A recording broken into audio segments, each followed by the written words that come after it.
ওদের ফতোয়ার জন্য আর মাদ্রাসায় যেতে হবে না। তো আমি জিজ্ঞেস করলাম কেন? ওদের ফতোয়া তো আপনাদের এই পার্লামেন্টে দেওয়া হয়। জামাত ইসলামীকে জানতে হলে 100 বছরের ইতিহাস জানতে হবে। চট্টগ্রামে এখন বলতেছে হাল জবানার মুফতি তিনি, আর একটা বললাম না, আলিফ বাটা জানেন না। জামাত ইসলামীকে ইসলামী দল নয় বলে যিনি বলেন তার কাছ থেকেই আমরা ফতোয়া নেব। আপনারা সবাই স্লোগান দিয়েছেন নির্বাচনের আগে, আমাদের মতো সবার আগে বাংলাদেশ। এইবারের বাজেটে সবার আগে বাংলাদেশের এই স্লোগানটি কি প্রতিফলিত হয়েছে? এটা যদি প্রতিফলিত হতো তাইলে আপনারা কৃষি সম্পর্কে যেই বক্তব্য দিয়েছেন, বাজেট পেশ করেছেন, সেটা কি এইখানে আছে? মাননীয় স্পিকার, আজকে মাননীয় অর্থমন্ত্রীর কাছে অনুরোধ করব, আপনি গ্যাস সন্ধানের জন্য সেখানে বাজেট বরাদ্দ করেন। এইভাবে রাখাইন বারবার যদি একটা গ্যাস পায়, ইন্ডিয়া যদি গ্যাস পায়। আমাদের 18 বছরের প্রধানমন্ত্রী, উনি নাকি সমুদ্র জয় করেছিলেন। আজকে এতদিন হয়ে গেল, উনি ক্ষমতায় 18 বছর ছিল, বঙ্গোপসাগর কোথায় বিজয় করেছে সেটার এখনো পর্যন্ত রেখা উনি দিতে পারেন নাই। আমাদের চট্টগ্রামের আরেক কৃতি সন্তান স্বরাষ্ট্রমন্ত্রী, আজকে আমাদের চট্টগ্রামে একটা কথা এসেছে, ওদের ফতোয়ার জন্য আর মাদ্রাসায় যেতে হবে না। তো আমি জিজ্ঞেস করলাম কেন? ওদের ফতোয়া তো আপনাদের এই পার্লামেন্টে দেওয়া হয়। ফতোয়া কিরকম? ফখরুল ইসলাম মাননীয় মন্ত্রী, উনি যেমন ইসলাম নয়, জামাত ইসলামীও ইসলাম নয়।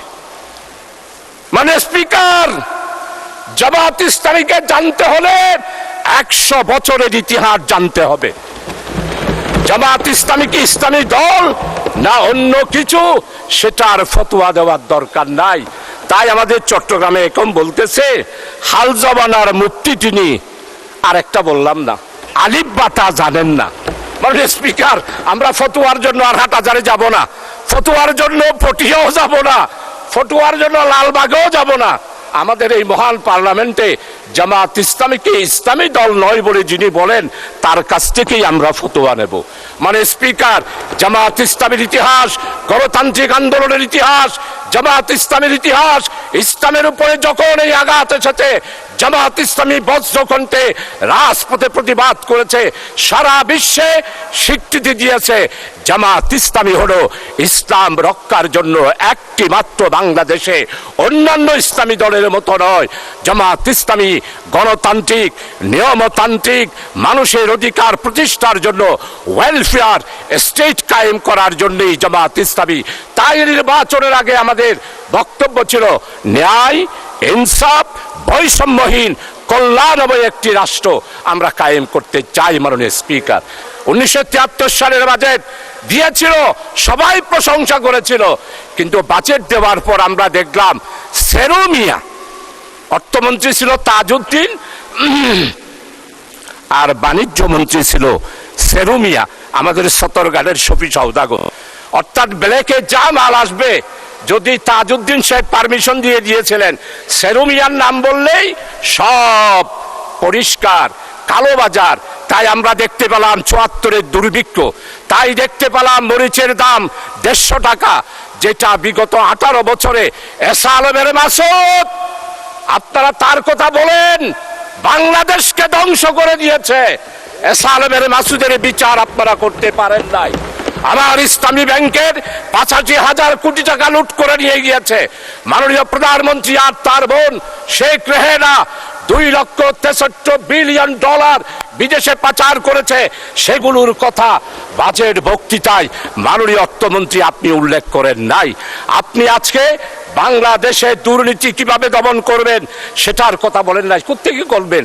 4 মাসে এখনো পর্যন্ত দুর্নীতি দমন কমিশন আপনারা প্রতিষ্ঠা করতে পারলেন না, বরং দুর্নীতিতে যে বাজেট ছিল এখনো সেটা আপনারা কমিয়ে দিয়েছেন।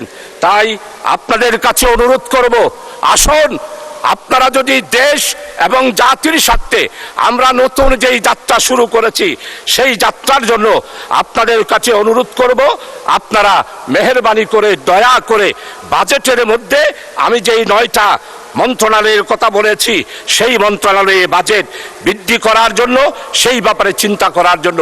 মানে স্পিকার, পুলিশ শুধু বলতেছে আইনশৃঙ্খলা, পুলিশের মধ্যে এখনো পর্যন্ত আপনারা 14,000 শূন্য পথে পুলিশ দেওয়ার কথা বলেছেন।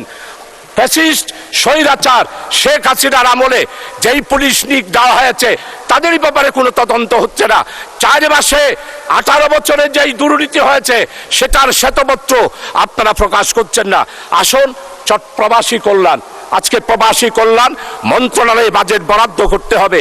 চট্টগ্রাম বন্দর এতদিনের বন্দর, এখনো পর্যন্ত বড় ভেসেলগুলা ঢুকতে পারে না। বড় ভেসেলগুলা বাইরে থাকে, সেই ভেসেল থেকে জাহাজ দিয়ে মাল এনে এখনো পর্যন্ত মানদাতার আমলের বন্দর পরিচালিত করা হচ্ছে। তাই আমার স্পষ্ট কথা মাননীয় অর্থমন্ত্রী, আমাদের চট্টগ্রাম বন্দরকে আধুনিকায়ন করতে হবে, সিঙ্গাপুরের আদলে করতে হবে।